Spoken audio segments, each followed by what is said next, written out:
So hey guys, this is your friend Vijay Patel and welcome to my YouTube channel Vijay pharma consultant. आज की इस video में हम discuss करेंगे why India is known as pharmacy of the world. तो चलिए शुरू करते हैं। So let's get start.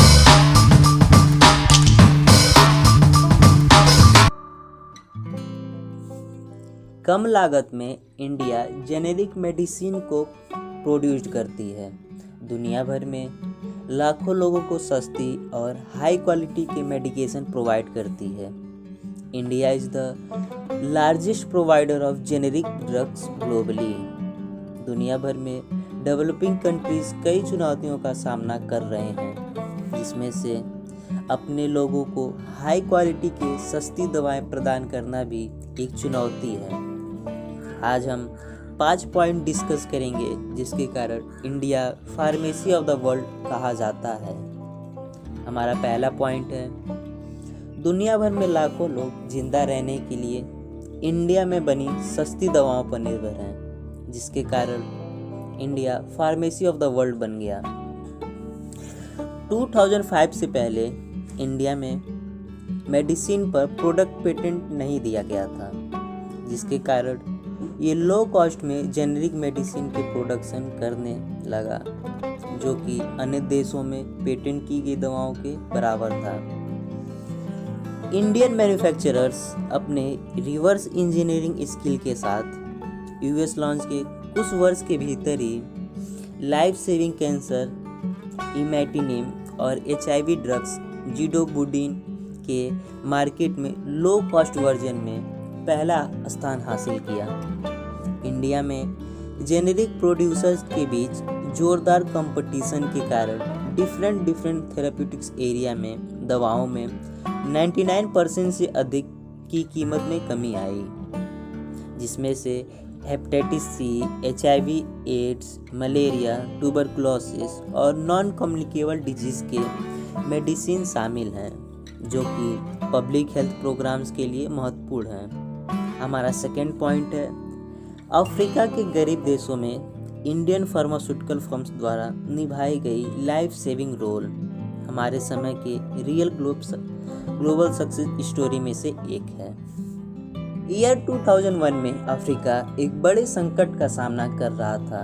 अकेले सब सहारन अफ्रीका में 22.5 मिलियन HIV पॉजिटिव लोग थे। वेस्टर्न कंपनीज जो पेटेंटेड ड्रग सप्लाईज कर रही थी, उसकी कीमत $10,000 पर पेशेंट पर ईयर था, जो कि एक एवरेज पेशेंट की औकात से बाहर था। उसी समय इंडियन फार्मास्यूटिकल कंपनी सिप्ला ने एंट्री मारी। सिप्ला ने उसी ड्रग्स को जेनेरिक वर्जन में लेके आई, जिसका कीमत $400 था। आप सोच सकते हैं वेस्टर्न कंपनीज कितना चार्ज कर रही थी।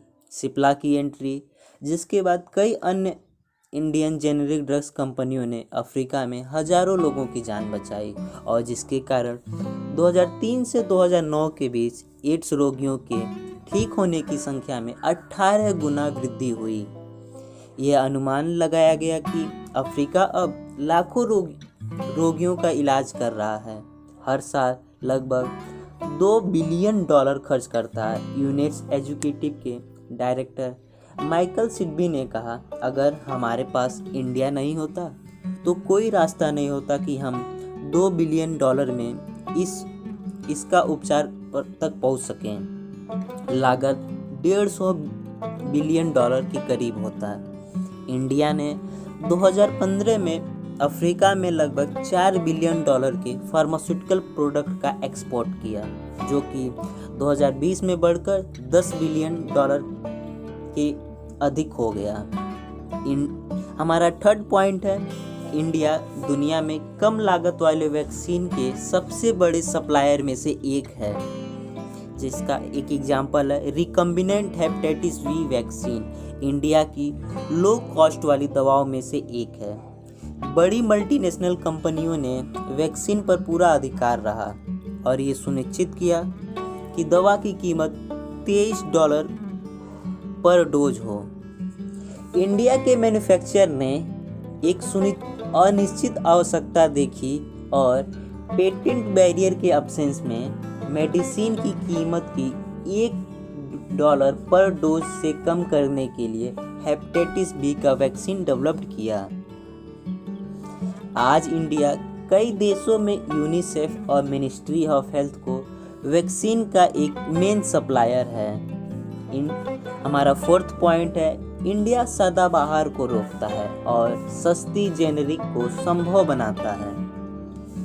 इन 2005 इंडिया ने स्ट्रिक्ट मेडिसिन पेटेंट लॉ को अपनाया, जो नए फार्मास्यूटिकल कंपाउंड्स को पेटेंट प्रोटेक्शन की अनुमति देता है और ये प्रेजेंट दवाओं के नए रूपों पर पेटेंट प्राप्त करने के लिए कठिन बनाता है। हमारा 5th पॉइंट है, अमेरिका के पेटेंट दवाओं की आसमानी कीमतें versus low cost generic medicine है।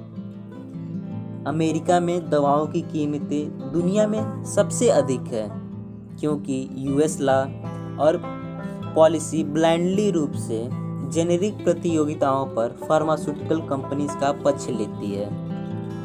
एक ही दवा पर कई विस्तारित एकाधिकार की अनुमति देता है, जिससे लंबे समय के लिए अत्यधिक कीमतें बढ़ जाती हैं। वहीं दूसरी ओर इंडिया की पॉलिसी और लॉ मेकर ने जेनेरिक कंपटीशन को दवाओं की कीमतों को कम करने के लिए सबसे मजबूत और प्रभावी बल के रूप में पहचाना है। इंडिया में कम पेटेंट होने का मतलब अधिक जेनेरिक कंपटीशन है, जिसका अर्थ डेवलपिंग कंट्रीज और गवर्नमेंट्स के लिए अधिक सस्ती दवाएं हैं। अब मैं आपको दिखाने जा रहा हूं यूएस के आसमान छूती पेटेंट ड्रग्स के कीमत versus low cost Indian generic medicines.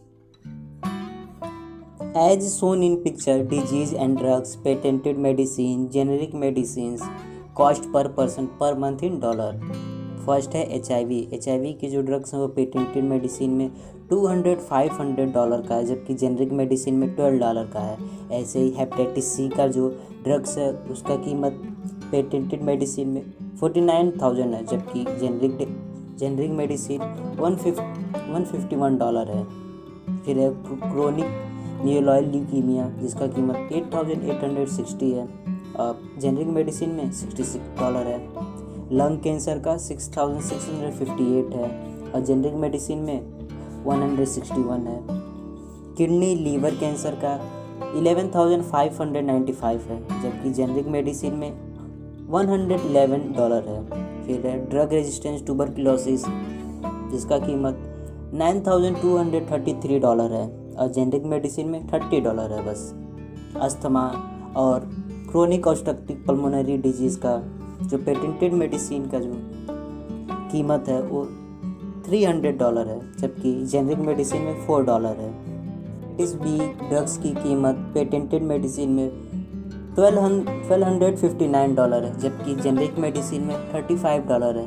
तो आप पेटेंटेड मेडिसिन और जेनरिक मेडिसिन में अंतर देख ही चुके हैं कॉस्ट पे कितना लगता है।